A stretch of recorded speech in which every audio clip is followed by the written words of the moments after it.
Hello friends, welcome to Code Meta channel. इस video में हम बात करेंगे हमारी एप्लीकेशन डेमो SCSS में, जहाँ पे हम ई कॉमर्स एप्लीकेशन की बात कर रहे थे। लास्ट वीडियो में हम होम के बारे में, शॉप पेज के बारे में, हमारे कार्ट के बारे में पढ़ चुके हैं और देख चुके हैं कि वो किस तरीके से इम्प्लीमेंट होता है। नाउ इस वीडियो में हम बात करने वाले हैं हमारे चेकआउट के बारे में। सपोज हम बटन को क्लिक करते हैं, यहाँ पे हमारे पास क्या होगा, चेकआउट आएगा ऑप्शन, क्लिक करते हैं। नाउ हम क्या देखते हैं यहाँ पे, इस चेकआउट ऑप्शन पे हमारे पास है लॉगिन पेज। देन हमारे पास उसके लिए default login user name password है, और फिर हमारे पास है फील्ड्स। एंड देन कार्ट के अंदर हमारे पास क्या क्या ऑप्शन आएगा। एंड देन पेमेंट्स मेथड अभी काम नहीं कर रहे, तो इसको एक बार जस्ट व्यू के लिए रखा हुआ है। इसके बाद हमारे पास है कार्ट टोटल, और देन है हमारे पास ऑर्डर नाउ बटन। जब हम ऑर्डर नाउ बटन पे क्लिक करते हैं तो सबसे पहले जो हमारे पास वैलिडेशन आएगा, अगर ये हमारे पास वैलिडेशन फुलफिल हो जाता है तो हमारा जो प्रोडक्ट है वो ऑर्डर हो जाएगा। और इसको क्या कर सकते हैं हम, यहाँ से बढ़ा नहीं सकते, ठीक है। यहाँ से बढ़ा सकते हैं हम, यहाँ पे जो हमारे क्वांटिटी है, या तो हमारे कार्ट से बढ़ा सकते हैं ये बॉक्स से, या फिर हमें शॉप पेज, जो प्रोडक्ट पेज डिटेल पेज है वहाँ पे जाके इसको इंक्रीज कर सकते हैं। ठीक, जैसे ही हमने इंक्रीज किया, देखो यहाँ पे भी इंक्रीज हो गया, ठीक है। तो इस तरीके की ये प्रोसेस चल रही थी हमारी कार्ट में। Now, अब बात करते हैं हमारे चेकआउट पेज की कि ये किस तरीके से बना हुआ है, किस तरीके से इसको हमने मैनेज किया है। क्योंकि हमारे पास क्या है, यहाँ पे एक फील्ड है ऊपर, सेक्शन मान लीजिए, और ये दूसरा सेक्शन है, फिर तीसरा सेक्शन है, देन ऑर्डर नाउ बटन है। तो हमारे इस ऑर्डर नाउ बटन से ये जो हमारा फील्ड कनेक्टेड है, ये कैसे कनेक्टेड है इसको देखेंगे हम। चलते हैं हमारे कोड एडिटर में। ये हमारा चेकआउट पेज है, ठीक है, जहाँ पे हमारे पास ब्रेड कम था पहले, यानी बैनर था। फिर उसके बाद चेकआउट फॉर्म था हमारे पास, जो हमारे पास शिपिंग और बिलिंग एड्रेस था। और फिर कार्ट पेज आया था, देन पेमेंट मेथड वाले आए थे सेक्शन, और यहाँ पे सेक्शन था हमारे पास पेमेंट कार्ट टोटल वाला। चलिए एक बार इनमें चलते हैं। सबसे पहले हम चलते हैं शॉपिंग कार्ट में। शॉपिंग कार्ट में क्या क्या चीज़ें हैं हमारे पास।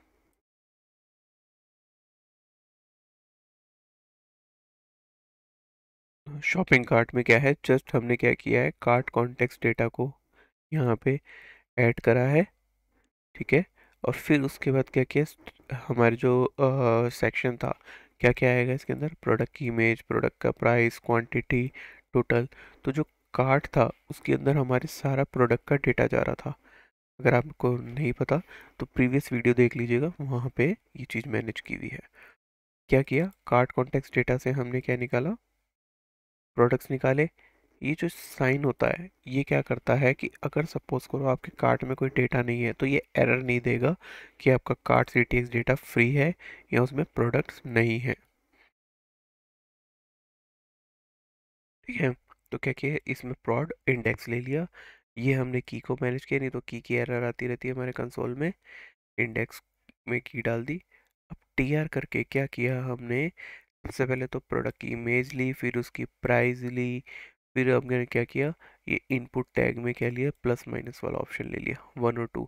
लेकिन इसके आगे पीछे हमने क्या किया है, देखो, इंक्रीज का ऑप्शन ही नहीं बनाया, जो हमने प्रोडक्ट वाले सेक्शन में बना रखा था, प्रोडक्ट डिटेल वाले में, ठीक। तो शॉपिंग कार्ट में ये था, और यहाँ पे कोई फंक्शनैलिटी हमने स्पेशली बनाई हुई नहीं है अभी। फिर payment card total. Payment card total के अंदर किस तरीके से HTML मैनेज है, किस तरीके से सेक्शन मैनेज है, वो देख लेते हैं।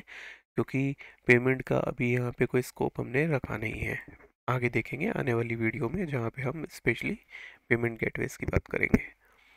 यहाँ पर यहाँ क्या है कि यहाँ पे भी कॉन्टेक्स्ट API को गेट किया, ये पेमेंट मेथड है, ये इनपुट्स बना दिए, जस्ट इनपुट बना के हमने यहाँ पे छोड़ दिए। और क्या किया, जो हमारा राइट हैंड साइड का सेक्शन था उसमें कार्ड टोटल को निकाल लिया, कार्ड टोटल अमाउंट से। और यहाँ पे भी वही चीज़ है, ठीक है। शिपिंग हमने फ्री रखी हुई है अभी, इसीलिए कुछ ऐड नहीं हुआ एक्स्ट्रा। अगर एक्स्ट्रा शिपिंग हमारी अगर फ्री नहीं होती तो हम यहाँ पे भी कुछ ऐड करते हैं अमाउंट को। ठीक, चलिए ना, अब बटन यहाँ पे बना हुआ है हमारे पास और चेकआउट फॉर्म किसी एक चाइल्ड कंपोनेंट में, तो उसको कैसे मैनेज किया है हमने, यहाँ पे क्या किया कि सपोज हमारा एक फॉर्म बना हुआ है और वो चाइल्ड कंपोनेंट में, अगर हम बटन भी चाइल्ड कंपोनेंट में डाल देते तो उसको क्लिक नहीं कर पाते। ठीक, तो क्या किया हमने, सबसे पहले तो बाहर एक सेक्शन बनाया जिसके अंदर बटन बना दिया। ठीक, और यहाँ क्या किया हमने, सॉरी यूज रेफ लिया। फिर क्या किया हमने, जब हमारा बटन क्लिक होता है तो उस पे क्या लगा दिया हमने, हैंडलर लगा दिया सबमिट रेफ बटन का।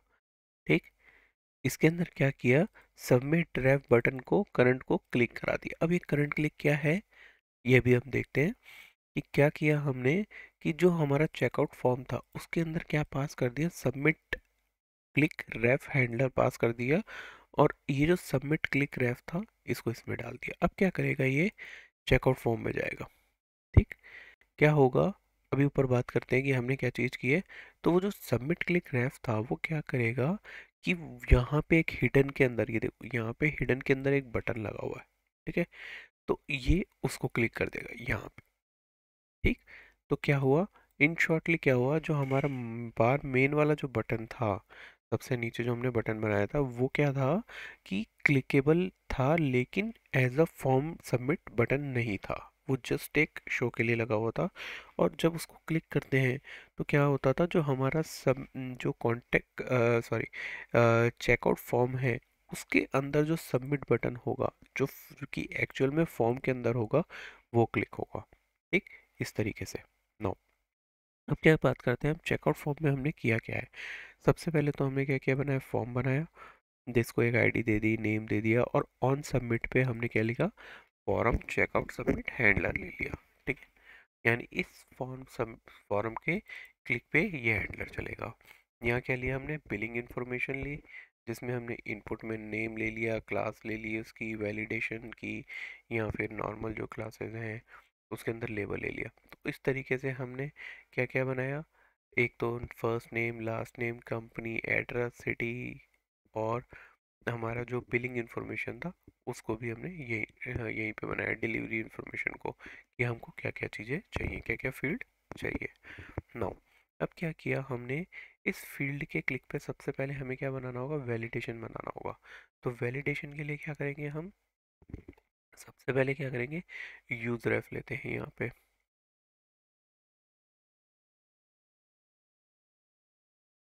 हम्म, ठीक है, हमने यूज रेफ नहीं लिया, यहाँ पे क्या कर दिया, यूज रेफ को हमने चेंज कर दिया हमारे यूज स्टेट से। ठीक, पहले यहाँ पे यूज रेफ लिया हुआ था, तो वो स्किप हो गया वहाँ पे चीज़ें। ठीक है, तो अब बात कर लेते हैं, अभी यहाँ पे क्या चीज़ है हमारे पास, यूज स्टेट है। यूज स्टेट में हमने नेम, फील्ड सारे ले लिए, जैसा कि हम यूज स्टेट में अगर किसी इनपुट फील्ड को सेट कराने के लिए यूज़ करते थे, तो वही चीज़ हमने यहाँ पे की है। ठीक है, क्या किया कि यहाँ पे ये देखो ये सारी फील्ड्स बना रखी है, और e dot target dot value ले ली हमने यहाँ पे।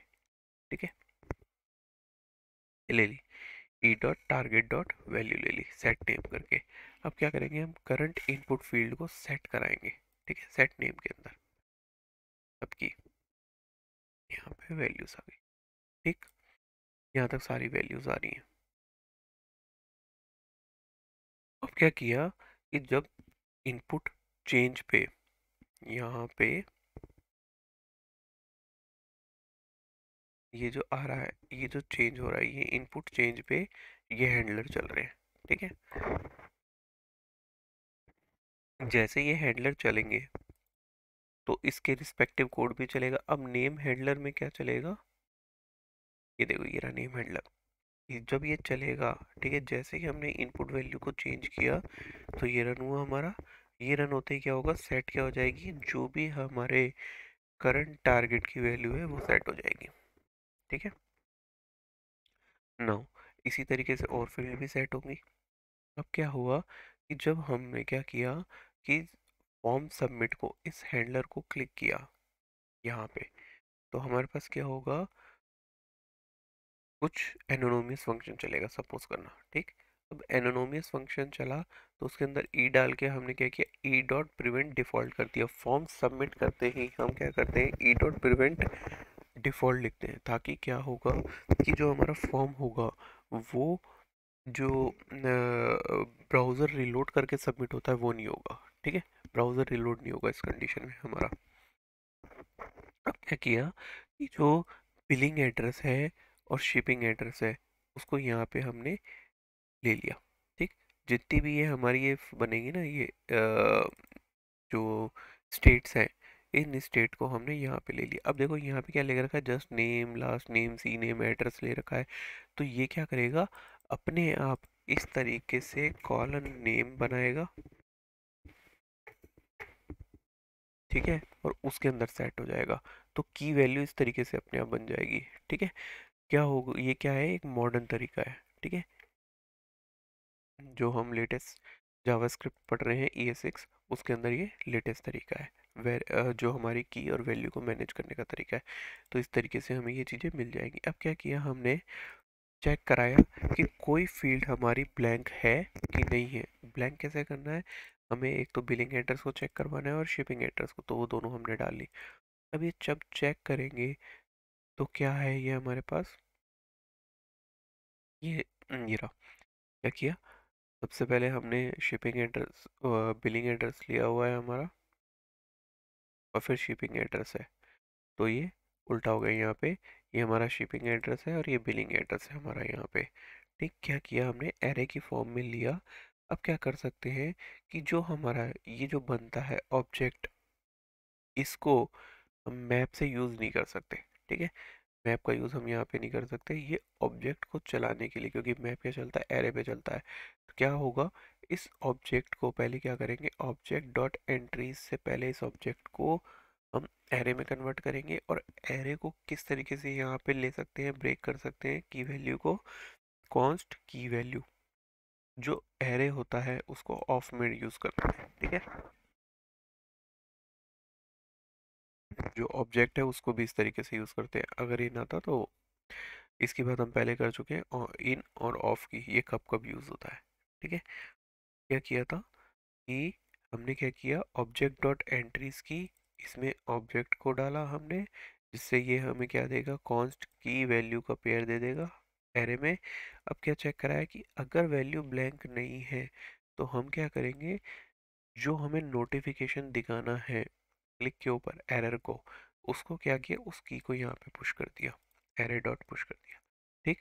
सेकंड में हमने क्या किया कि ये जो हमारा एरे था ब्लैंक वाला, इसी के अंदर क्या किया हमने, इधर से वापस से शिपिंग एड्रेस से निकाला हमने हमारी एंट्रीज को, की वैल्यू ली, और की वैल्यू में हमने क्या किया, अगर वैल्यू ब्लैंक है तो क्या किया हमने, एरे के अंदर उसको पुश कर दिया, ये एरे रिटर्न कर दिया। तो जब हमें एरे रिटर्न करेंगे तो देखा कि लेंथ बढ़ी हुई है, तो क्या किया हमने, सेट एरर क्या किया, एक स्टेट बना रखी थी उसको क्या किया, अपडेट कर दिया, और उस एरर को इसमें डाल दिया। कैसे,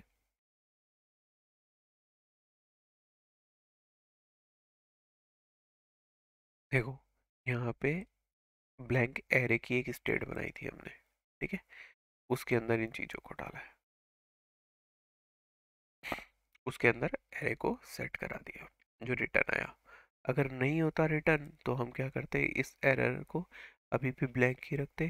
सपोज करो एक बार आपके पास एरर आ गया, आपने फिल कर दिया, दूसरी बार उसको वापस रिमूव करके क्लिक किया तो उसको वापस चेक करेगा। लेकिन क्या होगी, अगर आपने फिल करके उसको क्लिक किया तो एरर को हटाने के लिए भी कोड चाहिए होगा, तो इसलिए सेट एरर वापस से कराया।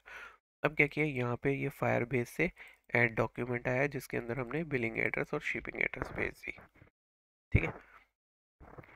यहाँ पे एरर को हमने कैसे किया है चेक, कि अगर हमारा लॉगिन डेटा, लॉगिन वाली जो सिचुएशन थी उसको कैसे कर रखा है कि अगर लॉगिन जो हमारा कॉन्टेक्स्ट एपीआई है उसके अंदर अगर टोकन एग्जिस्ट कर रहा होगा तो क्या आएगा, ज्वाइनेड विद अकाउंट आ जाएगा, अदरवाइज कुछ भी नहीं आएगा, ठीक है। और यहाँ पे लॉगिन मॉड्यूल दिखता हुआ रहेगा हमें, ठीक। लॉगिन मॉड्यूल की बात हम आने वाली वीडियो में करेंगे। यहाँ पे सबसे पहले हम लॉगिन को समझेंगे, देन हम इसके ऊपर चेकआउट के ऊपर आएंगे कि ये चेकआउट पे इसका क्या रोल है, कि ये क्या करेगा यहाँ पे आने के बाद। ठीक। अब क्या किया कि यहाँ पे देखो एरर आ रही है, उस एरर के अंदर कुछ वैल्यू है, लेंथ एरे बन रहा है। तो क्या लिखा हमने कि अगर एरर है तो सब फील्ड आर रिक्वायर्ड, और ये कर दिया। ठीक। इसमें ज़्यादा हमने यूज़ नहीं किया एरर्स का शो करने के लिए। तो आने वाली वीडियो में हम एरर्स को और अच्छे तरीके से देखेंगे, जहाँ पे हम हर फील्ड के लिए एरर को बताएंगे कि किस तरीके से उसको शो करा सकते हैं हर फील्ड के लिए। ठीक। नाउ अब ये देख लेते हैं कि इस फायरबेस के ऐड डॉक्यूमेंट में क्या है। ये रहा फायरबेस। ये ऐड डॉक्यूमेंट के लिए चलते हैं हम ऊपर।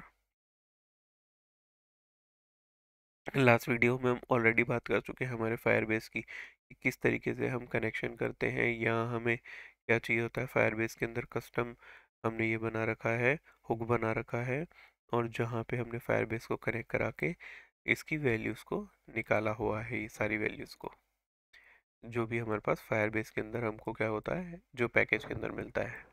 एक तो लिट और एक ऑथ। ऑथ में हम अभी बात करेंगे कि ऑथ में हमारे पास क्या क्या ऑप्शन होते हैं। जो लिट होता है उसके अंदर क्या करते हैं हम, get Firestore collection, get doc and, और get docs query, where, set document, add doc. ये क्या है, वर्जन के हिसाब से आता है सारी चीज़ें। ठीक है। अभी हमारे पास क्या चल रहा है, V9 वर्जन चल रहा है फायरबेस का। तो उसके अकॉर्डिंग हमने चीज़ों को यहाँ पे जो हमारे वेरिएबल्स हैं उसको यहाँ से निकाला है हमारे फायरबेस के लेट वर्जन से। क्या किया है यहाँ पे हमने, यूज़ फायरबेस किया, जिसके अंदर हमने पहले प्रोडक्ट की कॉन्टेक्स्ट एपीआई को यूज़ किया था, फिर हमने कार्ट को यूज़ किया यहाँ पे।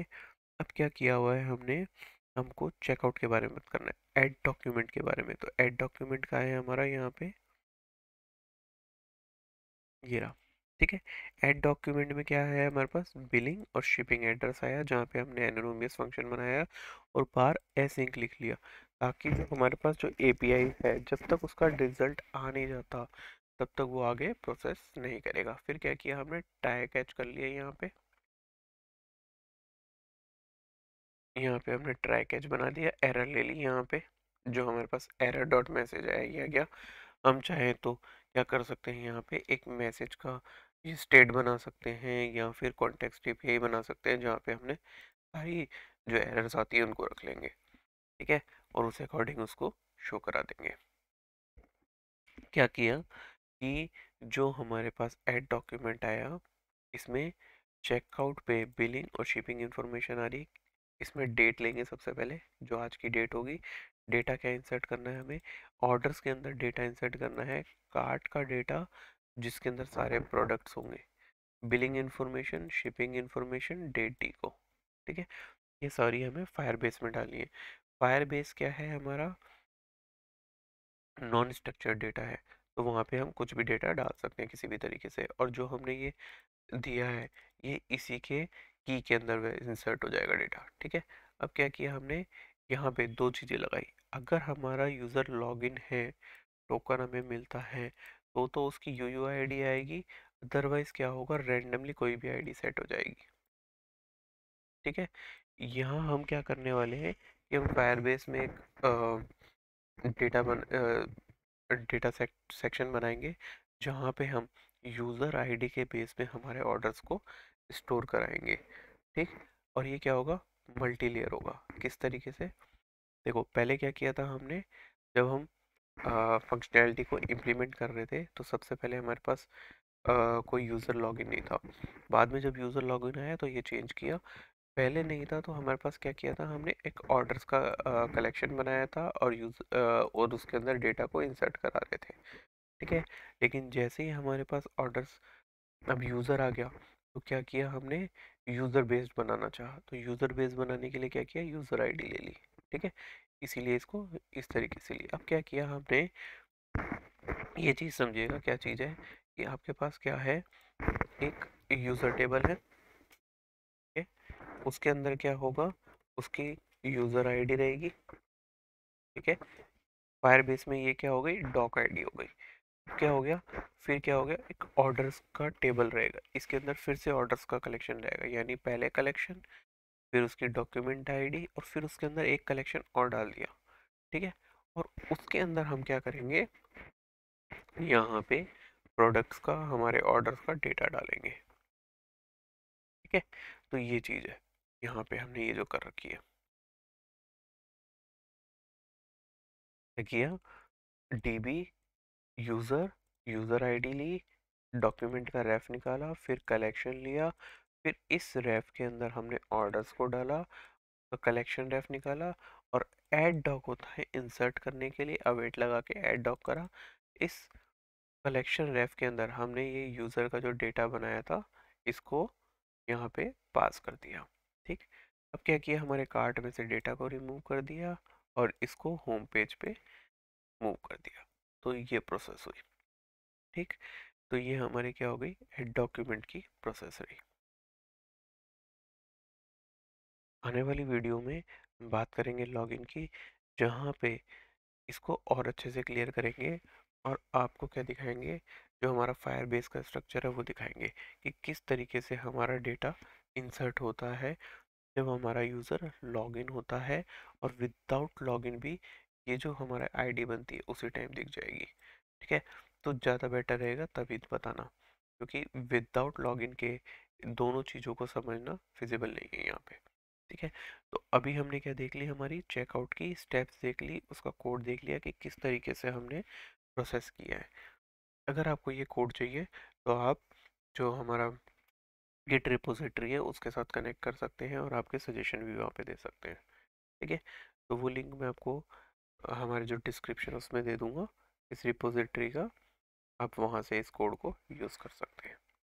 तो दोस्तों, अगर आपको समझ आया हो कि किस तरीके से हम चेकआउट प्रोसेस पे काम करते हैं, और ये वीडियो आपको अच्छी लगी है, तो कोड मेटा चैनल को सब्सक्राइब कर लीजिए, ताकि आने वाली वीडियो की नोटिफिकेशन आपको मिलती रहे। मिलते हैं नेक्स्ट वीडियो में, तब तक के लिए take care and good bye.